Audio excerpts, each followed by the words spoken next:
Hi, it's Renee Cohen, And Debbie Friedman from Caldwell Banker. and today we're bringing you the latest edition of Renee and Debbie Tell It Like It Is, and we are talking about taking title to a property. So, Debbie, tell us about taking title to a property. So when you go to a closing and you're a buyer, you get something called a deed.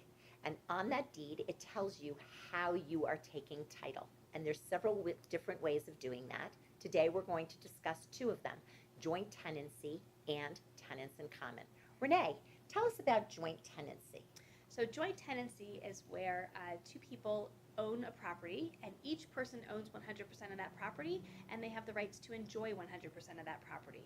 If something were to happen to one of them and one of them passes away, 100% of the property would go to the surviving person. Tell us about tenants in common, Debbie.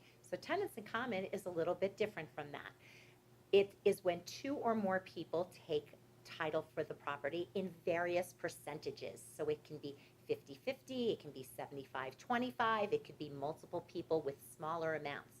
The thing that's a little tricky about it is if one of them passes away, the other ones are stuck with the property in its current state until it passes on as in a will, or if there is no will, through probate with an estate. So it's a little tricky.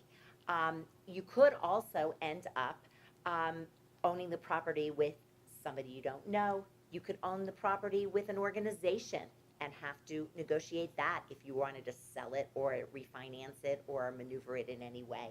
So it's really important to know what you're doing when you get that deed. You get to choose whether it's joint tenancy or tenants in common, and so make sure that you work with your attorney or the title company or your real estate agent to understand the ramifications of each and make a good decision so that when you go to the closing table, that deed is the way you want it.